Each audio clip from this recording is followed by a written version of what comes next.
Hallelujah, ದೇವರಿಗೆ ಸ್ತೋತ್ರ. ನಮ್ಮ ದೇವರ ಮಾತುಗಳನ್ನು, ಆತನು ಶಿಲುಬೆಯ ಮೇಲೆ ಆಡಿರುವಂತಹ ಮಾತುಗಳನ್ನು ನಾವು ಧ್ಯಾನಿಸುತ್ತಾ ಇದ್ದೇವೆ. ನಮ್ಮ ಜೀವಿತದಲ್ಲಿ ದೊಡ್ಡ ಪರಿವರ್ತನೆ ಉಂಟಾಗುತ್ತೆ ಎಂದು, ದೊಡ್ಡ ನಿರೀಕ್ಷೆ ಉಂಟಾಗುತ್ತೆ ಎಂದು, ಶುದ್ಧೀಕರಣ ಉಂಟಾಗುತ್ತೆ ಎಂದು ನಂಬುತ್ತೇನೆ. ಆತನ ಆದರಣೆಯಿಂದ ಕೂಡಿರುವ ಮಾತುಗಳು ನಮ್ಮ ಆಧ್ಯಾತ್ಮಿಕ ಜೀವಿತಕ್ಕೆ ಮೇಲನ್ನುಂಟು ಮಾಡುವವುಗಳಾಗಿವೆ ಎಂದು ನಂಬುತ್ತೇನೆ. ಹಾಗಾಗಿ ಜೀವಿತದ ಮೌಲ್ಯವನ್ನೇ ಅರಿತುಕೊಳ್ಳುವಂತೆ ಮಾಡುವ ಯೇಸುವಿನ ಮಾತುಗಳನ್ನು ಧ್ಯಾನಿಸೋಣ ಬನ್ನಿ ಚಿಕ್ಕ ಪ್ರಾರ್ಥನೆಯೊಂದಿಗೆ. ಪರಿಶುದ್ಧ ದೇವರೇ, ಮತ್ತೊಂದು ಸಾರಿ ನಮ್ಮೊಂದಿಗೆ ಮಾತನಾಡಿರಿ. ಪುರಾತನ ಕಾಲದಲ್ಲಿ ನಾನಾ ವಿಧವಾದ ಪ್ರವಾದಿಗಳಿಂದ ಮಾತಾಡಿದ ದೇವರು ಈ ಅಂತ್ಯ ದಿನಗಳಲ್ಲಿ ನಿಮ್ಮ ಮಗನ ಮುಖಾಂತರ ಮಾತಾಡ್ತಾ ಇರುವುದಕ್ಕಾಗಿ, ನಿಮ್ಮ ವಾಕ್ಯದ ಮೂಲಕ ಮಾತಾಡುತ್ತಿರುವುದಕ್ಕಾಗಿ ನಿಮಗೆ ಸ್ತುತಿಗಳನ್ನು ಸಲ್ಲಿಸುತ್ತೇವೆ. ನಮ್ಮ ಹೃದಯ ಅವಶ್ಯಕತೆಗಳನ್ನೆಲ್ಲ ತೀರಿಸಿರೆಂದು ಕ್ರಿಸ್ತನ ನಾಮದಲ್ಲಿ ಬೇಡುತ್ತೇನೆ ತಂದೆಯೇ, ಆಮೇನ್. ದೇವರಿಗೆ ಸ್ತೋತ್ರ. ಯೇಸು ಕ್ರಿಸ್ತನನ್ನು ಗೆತ್ಸೆಮನೆ ತೋಟದಲ್ಲಿ ಬಂಧಿಸಿ, ಆ ಗೆತ್ಸೆಮನೆ ತೋಟದಲ್ಲಿ ಆತನು ಅನುಭವಿಸಿರುವ ವೇದನೆ, ಶಿಲುಬೆಯ ಮೇಲೆ ಬಹಿರಂಗವಾಗಿ ಆತನ ಶ್ರಮೆ ಬಾಧೆ ನಾವು ನೋಡ್ತಾ ಇದ್ದೇವೆ. ಆದರೆ ತಂದೆಯೇ, ನಿಮ್ಮ ಚಿತ್ತವಿರೋದಾದರೆ ಈ ಪಾತ್ರೆ ನನ್ನಿಂದ ತೊಲಗಿಸಿರಿ, ಹೇಗೂ ನನ್ನ ಚಿತ್ತವಲ್ಲ ನಿಮ್ಮ ಚಿತ್ತವೇ ನೆರವೇರಲಿ ಎಂದು ಆತನು ಬಹಳ ವೇದನೆ ಪಟ್ಟು ಪ್ರಾರ್ಥಿಸಿದಾಗ, ಆತನ ಬೆವರು ನೆಲದ ಮೇಲೆ ಬಿದ್ದಾಗ ದೊಡ್ಡ ರಕ್ತ ಬಿಂದುವಾದುವು ಎಂದು ನಾವು ಬೈಬಲ್ನಲ್ಲಿ ಓದುತ್ತೇವೆ. ಆ ಪಾತ್ರೆ ಏನಾಗಿದೆ?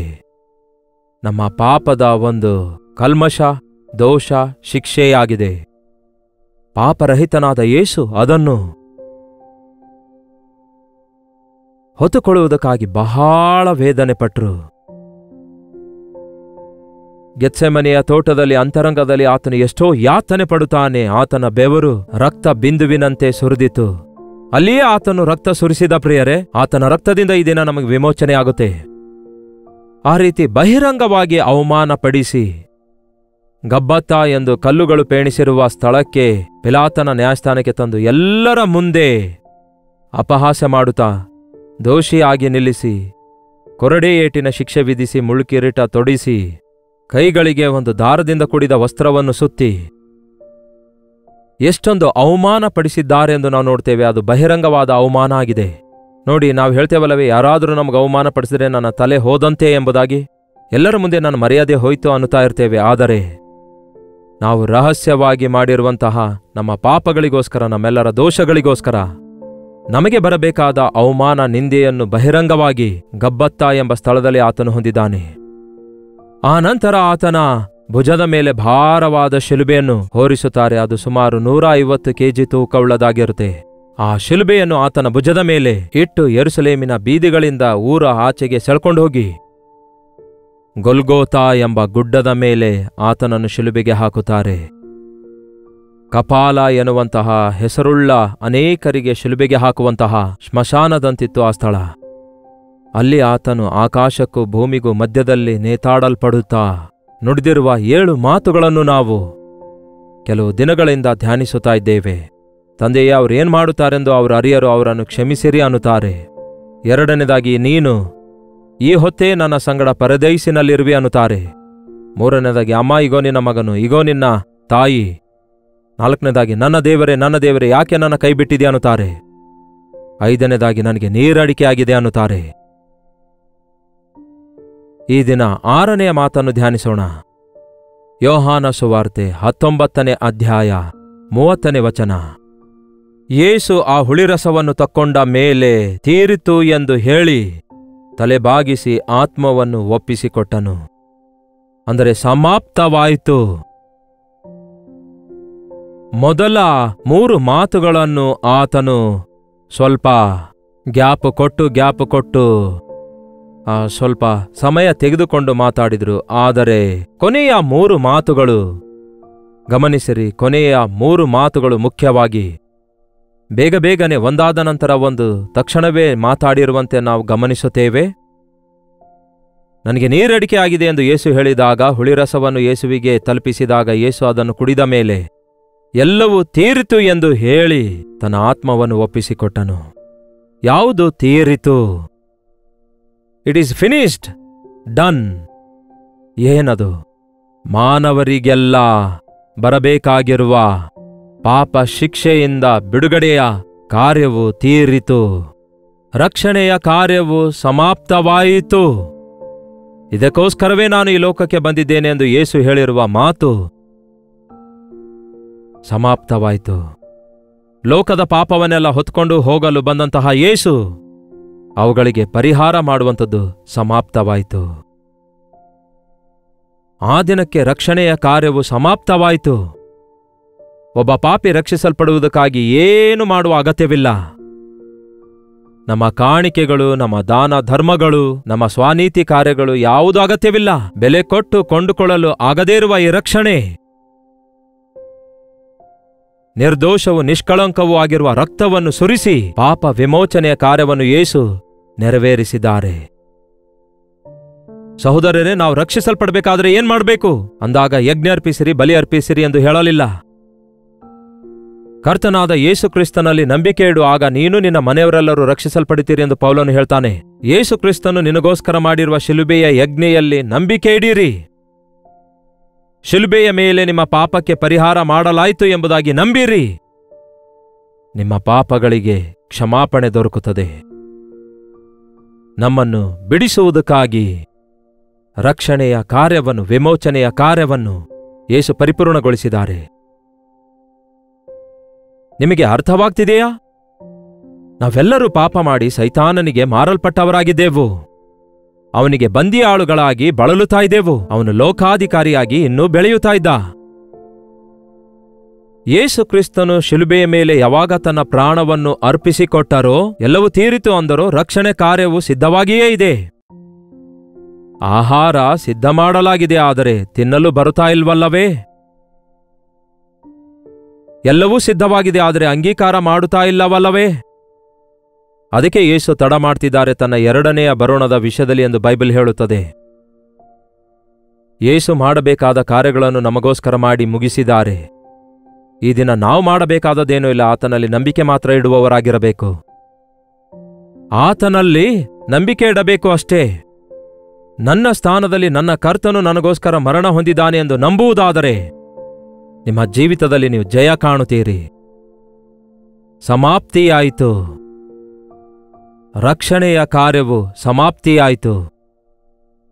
ನನ್ನ ತಂದೆಯ ಕೆಲಸ ಮಾಡಿ ಮುಗಿಸುವುದೇ ನನಗೆ ಆಹಾರ ಎಂದು ಯೇಸು ಹೇಳಿದಾರಲ್ಲವೇ?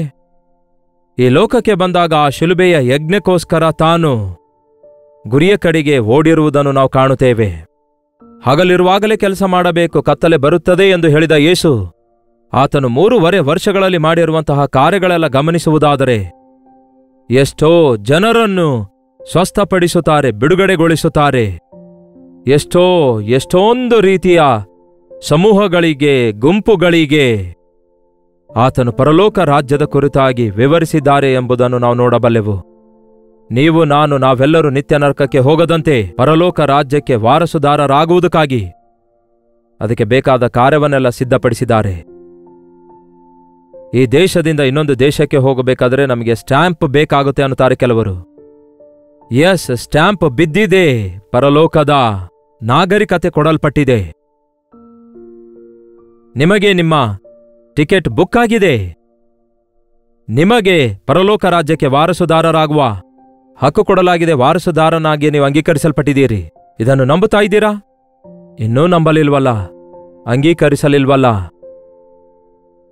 ಪ್ರಕಟಿಸಲ್ಪಡುತ್ತಲೇ ಇದೆ ಯೇಸುವಿನ ಪ್ರೀತಿಯ ಸುವಾರ್ತೆ. ಆದರೆ ಎಷ್ಟು ಜನ ನಂಬಿದ್ದಾರೆ? ನಂಬುವುದರ ಮೂಲಕವೇ ನಾವು ಪರಲೋಕ ರಾಜ್ಯಕ್ಕೆ ಹೋಗಬಲ್ಲೆವು. ಬಲವಂತವಾಗಿ ಯಾರನ್ನೂ ದೇವರು ಆಟ ಆಡಿಸೋದಿಲ್ಲ. ಪ್ರಿಯರೇ, ನಿಮಗೋಸ್ಕರ ನಾನು ಎಲ್ಲವನ್ನೂ ಮಾಡಿದ್ದೇನೆ ಎಂದು ತನ್ನ ಕೈಗಳನ್ನು ಚಾಚಿ ನನ್ನ ಬಳಿಗೆ ಬನ್ನಿರಿ. ನಿಮ್ಮ ಕಣ್ಣೀರನ್ನು ಒರೆಸುತ್ತೇನೆ, ನಿಮಗೆ ಈ ಲೋಕದ ಶ್ರಮೆಗಳಿಂದ ಬಿಡುಗಡೆ ಮಾಡುತ್ತೇನೆ. ನನ್ನ ರಾಜ್ಯದಲ್ಲಿ ನನ್ನೊಂದಿಗೆ ಸಿಂಹಾಸನದ ಮೇಲೆ ನಿಮ್ಮನ್ನು ಕುಡ್ರಿಸಿಕೊಳ್ಳುತ್ತೇನೆ. ನನ್ನನ್ನು ನಂಬುವ ಪ್ರತಿಯೊಬ್ಬನು ಬದುಕುವನು, ಸತ್ತರೂ ತಿರುಗಿ ಎದ್ದು ಬರುವನು ಎಂದು ಯೇಸು ಹೇಳಿದಾರಲ್ಲವೇ? ಯೇಸು ಹೇಳಿರುವ ಮಾತಿನಲ್ಲಿ ಇನ್ನೂ ನಂಬಿಕೆ ಇಡಲಾರದಕ್ಕಾಗಿ ತಾನೆ. ಆದರೆ ನಾವು ಇನ್ನೂ ನಮ್ಮ ಪಾಪದಲ್ಲಿಯೇ ಇದ್ದೇವೆ. ಕ್ರಿಸ್ತನೇ ಸಜೀವವುಳ್ಳ ದೇವರಾಗಿದ್ದಾರೆಂದು ಗುರುತಿಸಲಾರದಕ್ಕಾಗಿ ತಾನೆ ನಾವು ಇನ್ನೂ ಮರಣ ಹೊಂದುವವರಾಗಿಯೇ ಈ ಲೋಕ ಪಾಪದಲ್ಲಿ ಮುಳುಗಿದವರಾಗಿಯೇ ಇರುತ್ತಿದ್ದೇವೆ. ಯೇಸು ಕ್ರಿಸ್ತನು ಎಲ್ಲವನ್ನೂ ಮಾಡಿ ತೀರಿಸಿದ್ದಾರೆ. ಸೈತಾನನ ತಲೆಯನ್ನು ಜಜ್ಜಿ ಹಾಕಿದ್ದಾರೆ. ಮರಣದ ಕೊಂಡಿ ಮುರಿದು ಹಾಕಲಾಗಿದೆ. ತಮ್ಮ ಜೀವಿತ ಕಾಲವೆಲ್ಲ ಮರಣದ ಭಯದ ದೆಸೆಯಿಂದ ದಾಸರಾಗಿರುವ ನಮ್ಮನ್ನು ಬಿಡುಗಡೆ ಮಾಡುವುದಕ್ಕೋಸ್ಕರ ಸೈತಾನನನ್ನು ಅಂದರೆ ಮರಣದ ಬಲವುಳ್ಳಂಥವನನ್ನು ಮರಣದ ಮುಖಾಂತರವೇ ಜಯಿಸಲು ಆತನು ಕೂಡ ರಕ್ತಮಾಂಸಧಾರಿಯಾಗಿ ಲೋಕಕ್ಕೆ ಬಂದಿದ್ದಾನೆ ಎಂಬ ಸಂಗತಿಯನ್ನು ನಾವು ನಂಬುವುದಾದರೆ ಕ್ರಿಸ್ತ ಯೇಸುವಿನಲ್ಲಿದ್ದವರಿಗೆ ಯಾವ ಶಿಕ್ಷೆ ವಿಧಿ ಇಲ್ಲ. ನಾವು ಈ ಲೋಕ ಸಂಬಂಧವಾಗಿ ಮರಣ ಹೊಂದಬಹುದು, ಆದರೆ ಯೇಸುವಿನಲ್ಲಿ ರಕ್ಷಣೆ ಹೊಂದಿದಂಥವರು, ಯೇಸುವಿನಲ್ಲಿ ನಂಬಿಕೆ ಇಟ್ಟಂಥವರು ಮಹಿಮೆಯ ಶರೀರದೊಂದಿಗೆ ಯುಗಯುಗಗಳವರೆಗೂ ತಲತಲಾಂತರಕ್ಕೂ ಜೀವಿಸುವ ಭಾಗ್ಯವನ್ನು ಹೊಂದಿಕೊಳ್ಳುತ್ತಾರೆ. ಈ ಅನುದಿನದ ಧ್ಯಾನದಲ್ಲಿ ದೇವರ ವಾಕ್ಯಗಳನ್ನು ಅನೇಕ ದಿನಗಳಿಂದ ಕೇಳುತ್ತಿರುವಂತಹ, ಅಂದರೆ ಪ್ರತಿದಿನ ಯೇಸುವಿನ ಮಾತನ್ನು ಕೇಳ್ತಿರುವ ಪ್ರಿಯರಾದ ಸಹೋದರ ಸಹೋದರಿಯರೇ, ನೀವು ರಕ್ಷಿಸಲ್ಪಟ್ಟಿದ್ದೀರಾ? ಯೇಸು ಕೊಟ್ಟಿರುವ ಈ ರಕ್ಷಣೆಯನ್ನು ಸ್ವಂತವಾಗಿ ಹೊಂದಿಕೊಂಡಿದ್ದೀರಾ? ಇನ್ನು ಜೀವಿಸುವವನು ನಾನಲ್ಲ, ಕ್ರಿಸ್ತನು ನನ್ನಲ್ಲಿ ಜೀವಿಸುತ್ತಾನೆ ಎಂದು ಪೌಲನು ಹೇಳಿದಂತೆಯೇ ನಾನು ಈಗ ಜೀವಿಸುವಂತಹ ಜೀವಿತವು ನನ್ನನ್ನು ಪ್ರೀತಿಸಿ ನನಗೋಸ್ಕರ ತನ್ನನ್ನು ತಾನು ಒಪ್ಪಿಸಿಕೊಟ್ಟಿರುವಂತಹ ಯೇಸು ಕ್ರಿಸ್ತನ ಮೇಲಣ ನಂಬಿಕೆಯಿಂದಲೇ ನಾನು ಜೀವಿಸುತ್ತಿದ್ದೇನೆ ಎಂದು ಹೇಳ್ತಾನೆ ಪೌಲನು. ನಂಬಿಕೆಯುಳ್ಳವರಾಗಿ ನೀವು ಕೂಡ ಜೀವಿಸುತ್ತಾ ಇದ್ದೀರಾ? ಎಲ್ಲವೂ ಸಮಾಪ್ತವಾಯಿತು, ನಾನು ಮಾಡಬೇಕಾದದೆಲ್ಲ ಮಾಡಿದ್ದೇನೆ. ನೀವು ಮಾಡಬೇಕಾದದ್ದು ಕೇವಲ ನನ್ನನ್ನು ಅಂಗೀಕರಿಸಿರಿ, ನನ್ನ ಪ್ರೀತಿಯನ್ನು ಗುರುತಿಸಿ ನನ್ನ ಬಳಿಗೆ ಬಂದು ಸೇರಿರಿ. ಸೈತಾನನಿಗೂ ಅವನ ತಂತ್ರಗಳಿಗೂ ಮೋಸ ಹೋಗಬೇಡಿರಿ. ಅವನು ಸೋತು ಹೋದ ಶತ್ರುವಾಗಿದ್ದಾನೆ, ಅವನಿಗೆ ಭಯಪಡಬೇಡಿರಿ ಎಂದು ಯೇಸು ತನ್ನ ವಾಕ್ಯದ ಮೂಲಕ ಈ ದಿನ ನಮ್ಮನ್ನು ಎಚ್ಚರಿಸುತ್ತಾ ಇದ್ದಾರೆ. ಕಿವಿಗೊಡಲಾರದ ಪ್ರಜೆಗಳಿಗೆ ಆತನು ದಿನವಿಡೀ ತನ್ನ ಕೈ ಚಾಚಿ ಅವರನ್ನು ಕರೆಯುತ್ತಲೇ ಇದ್ದಾನೆ. ನಿಮ್ಮ ಶಿಕ್ಷೆ ಹೊತ್ತುಕೊಂಡ ಯೇಸು, ನಿಮ್ಮ ಶಾಪ ಅನುಭವಿಸಿರುವ ಯೇಸು, ನಿಮ್ಮ ಪಾಪವನ್ನು ಪರಿಹಾರ ಮಾಡಿರುವಂತಹ ಯೇಸು ನಿಮ್ಮನ್ನು ಬಿಡಿಸಿ ರಕ್ಷಿಸಿ ತನ್ನ ರಾಜ್ಯಕ್ಕೆ ವಾರಸುದಾರರನ್ನಾಗಿ ಮಾಡಿಕೊಳ್ಳುವುದಕ್ಕಾಗಿ ನೀವು ಹೇಗಿದ್ದೀರೋ ಹಾಗೆಯೇ ನಿಮ್ಮನ್ನು ಪ್ರೀತಿಸಿದ ಯೇಸುವಿನ ಪ್ರೀತಿಯನ್ನು ತಿರಸ್ಕರಿಸಬೇಡಿರಿ.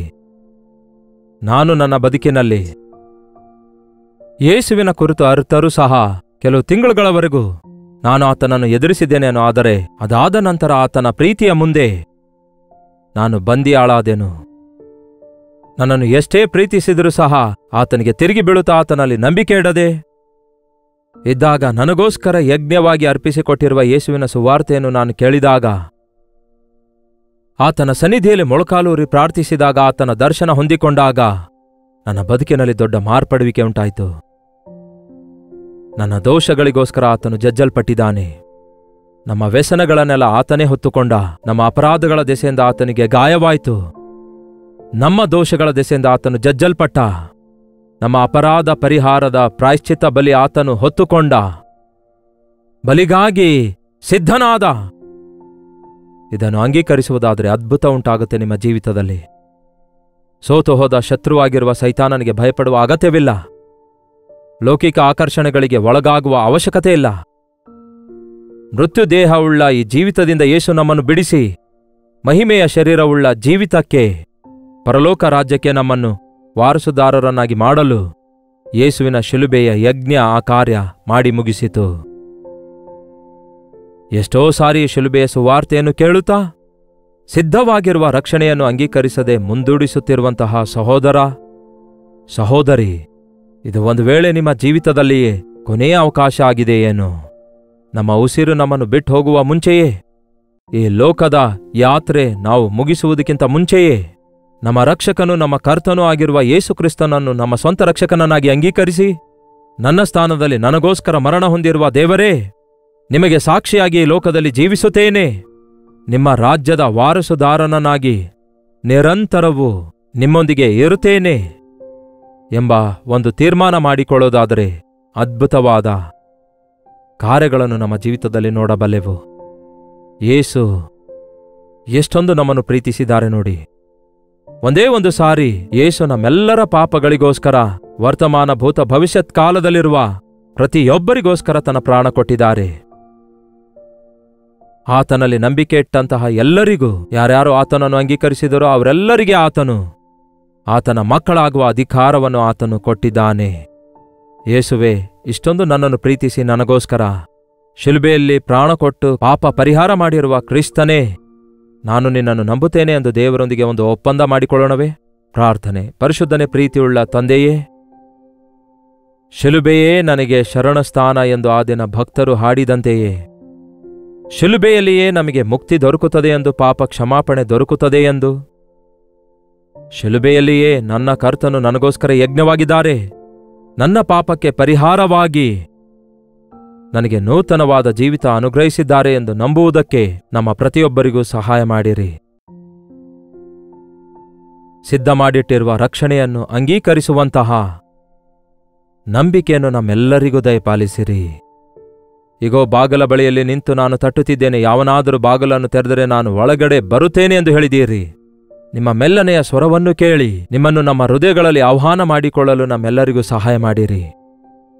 ಈ ಅನುದಿನದ ಧ್ಯಾನ ವೀಕ್ಷಿಸುತ್ತಿರುವ ಪ್ರತಿಯೊಬ್ಬರೂ ವಿಶ್ವಾಸಿಗಳಾಗಿ ಮಾರ್ಪಟ್ಟು ಪರಲೋಕ ರಾಜ್ಯಕ್ಕೆ ವಾರಸುದಾರರಾಗಿ ನಿಮ್ಮೊಂದಿಗೆ ಪರಲೋಕದಲ್ಲಿ ಕೂತ್ಕೊಳ್ಳುವ ಭಾಗ್ಯವನ್ನು ಹೊಂದಿಕೊಳ್ಳುವ ಹಾಗೆ ನಮ್ಮ ಪ್ರತಿಯೊಬ್ಬರಿಗೂ ಸಹಾಯ ಮಾಡಿರೆಂದು ಕ್ರಿಸ್ತನ ನಾಮದಲ್ಲಿ ಬೇಡುತ್ತೇನೆ ತಂದೆಯೇ, ಆಮೇನ್. ತಂದೆಯಾದ ದೇವರ ಪ್ರೀತಿಯೂ, ಮಗನಾಗಿರುವ ಕ್ರಿಸ್ತನ ಕೃಪೆಯೂ, ಆದರಣೆ ಕರ್ತನಾಗಿರುವ ಪವಿತ್ರಾತ್ಮನ ಸಹವಾಸವು ಈ ಅನುದಿನದ ಧ್ಯಾನದಲ್ಲಿ ಐಕ್ಯವಾಗಿರುವ ನಮ್ಮೆಲ್ಲರ ಸಂಗಡ ಇಂದಿಗೂ ಸದಾಕಾಲಕ್ಕೂ ನೆಲೆಯಾಗಿರಲಿ. ಆಮೇನ್. ದೇವರಿಗೆ ಸ್ತೋತ್ರ. ನೀವು ಯೇಸುವಿನಲ್ಲಿ ಇನ್ನೂ ನಂಬಿಕೆ ಇಡಲಿಲ್ಲವೋ? ಯೇಸುವನ್ನು ಸ್ವಂತ ರಕ್ಷಕನಾಗಿ ಅಂಗೀಕರಿಸಲಿಲ್ಲವೋ? ತಕ್ಷಣವೇ ಮೊಳಕಾಲೂರಿ ಯೇಸುವನ್ನು ನಿಮ್ಮ ಹೃದಯದೊಳಗೆ ಅಂಗೀಕರಿಸಿಕೊಳ್ಳಿರಿ. ನಿಮ್ಮ ಪ್ರಾರ್ಥನಾ ಮನವಿ ಇರುವುದಾದರೆ, ಇನ್ನೂ ಯೇಸುವಿನ ಬಗ್ಗೆ ತಿಳಿಯಲು ಬಯಸುವುದಾದರೆ 8939731313 ನಂಬರ್ಗೆ ನಿಮ್ಮ ಪ್ರಾರ್ಥನಾ ಮನವಿಗಳನ್ನು ಒಂದು ಟೆಕ್ಸ್ಟ್ ಇಲ್ಲವೇ ವಾಯ್ಸ್ ಮೆಸೇಜ್ ಮೂಲಕ ಕಳಿಸಿಕೊಡಿರಿ. ಒಂದು ವೇಳೆ ಇತರ ದೇಶದಿಂದ ವೀಕ್ಷಿಸುವುದಾದರೆ ಇದೇ ನಂಬರ್ಗೆ ನಿಮ್ಮ ಪ್ರಾರ್ಥನಾ ಮನವಿಗಳನ್ನು ಒಂದು ಟೆಕ್ಸ್ಟ್ ಇಲ್ಲವೇ ವಾಯ್ಸ್ ಮೆಸೇಜ್ ಮೂಲಕ ಕಳಿಸಿರಿ. ಮತ್ತೆ ನಾಳೆ ಗುಡ್ ಫ್ರೈಡೇ ಅಲ್ಲವೋ? ಅಂದರೆ ಯೇಸು ಶಿಲುಬೆಗೆ ಹಾಕಲ್ಪಟ್ಟ ದಿನವಾಗಿದೆ. ಅದನ್ನು ಜ್ಞಾಪಕ ಮಾಡಿಕೊಳ್ಳೋಣ. ಈಗ ಆತನು ಶಿಲುಬೆ ಮೇಲೆ ಇಲ್ಲದಿದ್ದರೂ ಸಹ ಆತನು ಮಾಡಿದ ಯಜ್ಞವನ್ನು, ಅದರ ಒಂದು ಪ್ರಭಾವ ಇನ್ನೂ ನಾವು ಹೊಂದಿಕೊಳ್ತಾ ಇರುವುದರಿಂದ ಆತನ ಶಿಲುಬೆಯ ಬಗ್ಗೆ ಧ್ಯಾನಿಸೋಣ. ಹಾಗಾಗಿ ನಿಮ್ಮ ಸಭೆಗಳಲ್ಲಿರುವಂತಹ ಆ ಗುಡ್ ಫ್ರೈಡೇ ಆರಾಧನೆಯಲ್ಲಿ ಪಾಲ್ಗೊಳ್ಳಿರಿ. ಕರ್ತನ ಚಿತ್ತವಿರುವುದಾದರೆ ಮತ್ತೆ ನಾಳೆ ಬೆಳಗ್ಗೆ ಇದೇ ಸಮಯದಲ್ಲಿ ಇದೇ ಅನುದಿನದ ಧ್ಯಾನದಲ್ಲಿ ಭೇಟಿಯಾಗೋಣ. ಅಲ್ಲಿವರೆಗೂ ದೇವರ ಮಹಾಕೃಪೆ ನಿಮ್ಮೆಲ್ಲರೊಂದಿಗಿರಲಿ.